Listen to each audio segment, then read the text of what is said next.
Hi, தென்னாடுடைய சிவனே போற்றி, என் நாட்டவர்க்கும் இறைவா போற்றி. ஆக்சுவலி அமர்நாத் வந்து கீழே பால்டல் பேஸ் கேம்ப்லேருந்து ஆரம்பிக்கும். நாங்கள் ஒரு 2 கிலோமீட்டர் நேத்தியே நடந்து வந்து இங்கே டொமைனில் ஸ்டே பண்ணிட்டோம். ஸோ நெக்ஸ்ட்டு வந்து இங்கே டொமைன்லேருந்து ஸ்டார்ட் ஆக போகுது. அதுக்கு மார்னிங் 2:15 க்யூ ஸ்டார்ட் ஆகிடுச்சு. கொஞ்சம் மழை பெய்யறதுனால வெயிட் பண்ணிட்டு இருக்காங்க. இன்னும் அது ட்ரெஸ்ஸெல்லாம் இருந்ததுக்கு அப்புறமா it will starting our trekking. Yes, 4 மணிக்கு எல்லாம் ஸ்கேனிங் எல்லாம் முடிச்சு உள்ள அலோவ் பண்ணிட்டாங்க. சரவணன், அமர்நாத் யாத்ரா ஸ்டார்ட் பண்ணியாச்சு. From here it is 14 kilometre.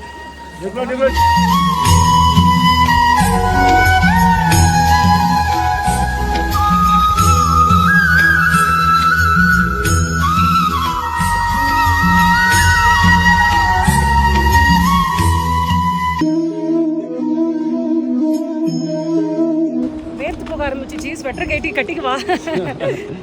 Okay, மணி 5 மணி ஆகுது. ஆல்மோஸ்ட் 2 கிலோமீட்டருக்கு 1 hour ஆயிடுச்சு.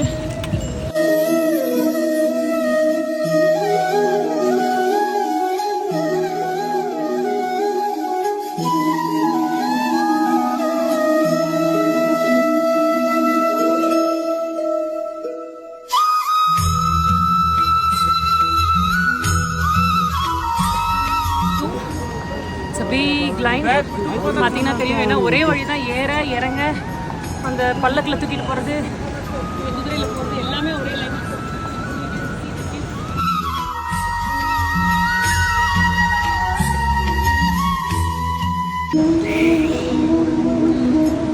Three kilometres முடிச்சிருக்கோமா? இங்கே இருந்துதான்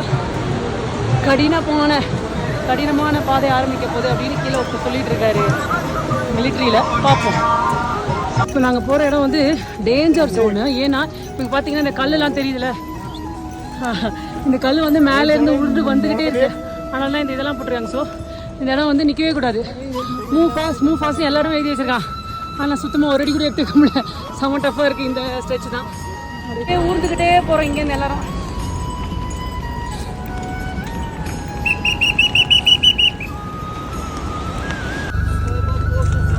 கஷ்டமான ஸ்பீக்காது. எல்லாமே ஸ்பீக்கில் என்ன ரொம்ப ஸ்லோ ஜாஸ்தியாக இருக்குது. இது வந்து ஃபஸ்ட்டு ஸ்டீப்பு. அதுலேயும் நடக்கிறதே கஷ்டம். ஃபுல்லாக பார்த்தீங்கன்னா சேரு வேறு.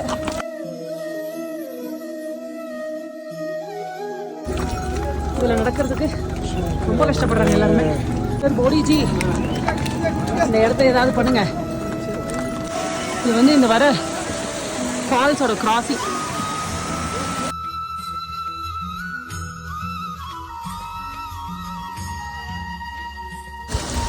ஒரு 4.5 கிலோமீட்டர் தான் இருக்கு. இந்த சிவப்பு கலரில் ஏதாவது தெரியுதா? அது வரைக்கும் போயிட்டு அதுக்கப்புறம் மேலே அந்த குகைக்குள்ளே போகணும். இந்த குகைக்குள்ள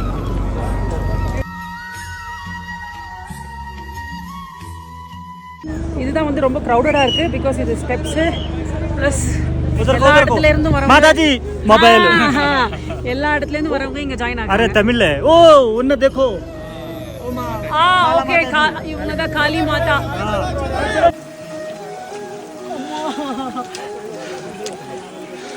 ஒரு 3 கிலோமீட்டர் டிஸ்டன்ஸ் இருக்கு. ஆனால் இப்போதான் ஐஸ் கட்டிக்கிட்டே வந்திருக்கோம். அதான் கிட்ட நெருங்க ஐஸ் மவுண்டனாகவே இருக்குது. ஸோ அதை குறைச்சி பார்த்தீங்கன்னா கீழே பார்த்தீங்கன்னா அது ஐஸில் தான் நடக்கிற மாதிரி இருக்கும். ஸோ கிட்ட வந்துட்டோம். இதெல்லாம் பார்த்தா கிட்ட வந்துட்டோன்ற ஒரு எனர்ஜியில் ஃபாஸ்ட்டாக போகிறோம். பார்ப்போம். From both the sides, pilgrims are on the way. Look at how many horses and ponies over here.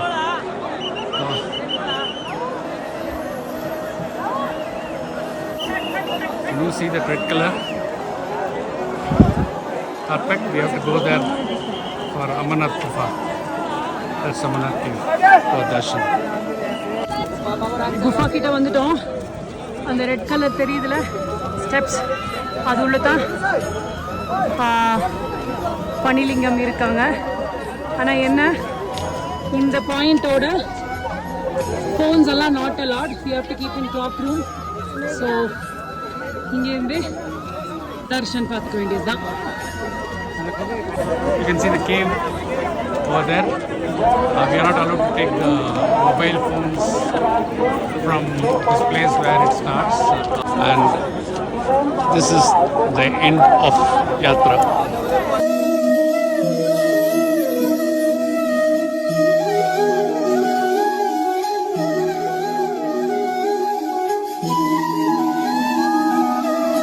கிட்டத்தட்ட காலை 4 மணிக்கு கிளம்பினோம்.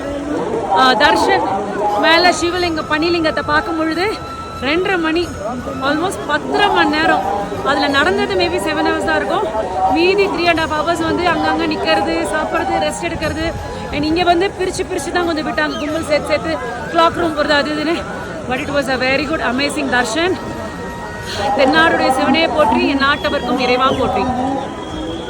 மேலே ஏறினதுக்கு அப்புறமா இப்போ கீழே இறங்க ஆரம்பிச்சிட்டோம். இந்த 14 கிலோமீட்டர்ஸ் கீழே இறங்குறோம். பார்க்கலாம், அதே வழி தான், ஏறுற வழியே தான், இறங்கணும் வேற. உங்க பேர் என்னன்னா?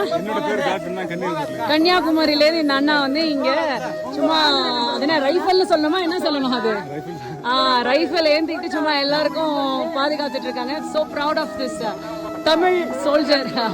இவங்கெல்லாம் கன்னியாகுமரியில இருந்தா இங்க வந்து மதுரை, திண்டுக்கல்ல இருந்து இவங்க வந்திருக்காங்க இங்க. ஸோ இறங்கிட்டே இருக்கோம். இது பார்த்தீங்கன்னா இந்த வேலி வெரி ரிஸ்கி. சைடில் வந்து எதுவும் இதெல்லாம் கிடையாது, அப்படியே தான் இறங்கணும். பார்த்தீங்கன்னா தெரியும். இது வந்து தனியாக அந்த குதிரை போகிறவங்களுக்கும் நமக்கு தனியாக பிரித்ததுனால ஒரு சின்ன இடத்துல இப்படி கொடுத்துருக்கான். இன்னும் 7.7 கிலோமீட்டர் இருக்குது கீழே பால்டல் இறங்குறதுக்கு. அண்ட் நாங்கள்லாம் கொளுத்து வேலை செஞ்ச மாதிரி இருக்கோம். ஏன்னா கண்ணு ரெப்பையிலேருந்து எல்லாம் அப்படியே அந்த மண் பறந்து எல்லோரும் இப்படி தான் இருக்கோம். கீழே போகிற வழி செம்ம ஸ்லோ. ஏறும்பொழுது கஷ்டப்பட்டோம். இறங்குறது ஈஸியாக இருக்குது, ஆனால் ரொம்ப ஸ்லிப் ஆகுது. டர்ட். ஏன்னா தனித்தனி வழி கிடையாது. நாம் இறங்குறதுக்கும் குதிரை மேலே வரவங்களுக்கும் எல்லாருக்கும் ஒரே வழி தான். இறங்குற வழி வெரி வெரி வெரி ஒர்ஸ்ட்டு. ஏன்னா இங்கே மண் பறக்குது, ஒன்றுமே பண்ண முடியல. ஏன்னா இந்த சைடு தான் அந்த கோடா குதிரை வந்துகிட்டே இருக்கா, சுத்தமாக முடியல. Very difficult. மூஞ்சி தலை எல்லாம் மண். another 3 kilometers to go down. இன்னும் 2 கிலோமீட்டர் தான் போகணும். 2.5 கிலோமீட்டர். மணி என்ன இருக்குன்னு சொல்லுங்கள். எவ்வளோ வெளிச்சமாக இருக்கு பாருங்க. மணி 8.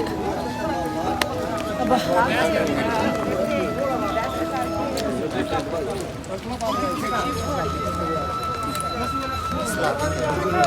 Finally we finished the trek. Amarnath யாத்ராவை சக்ஸஸ்ஃபுல்லாக ஃபினிஷ் பண்ணிட்டோம். 3:30 ஆரம்பித்தோம். ரிட்டர்ன் வர்றத 14 kilometres. we almost finished by 9 o'clock. அதாவது 5.5 hours ஆச்சு எங்களுக்கு, with rest and other things. But it was really a pure spiritual journey. Thank you guys.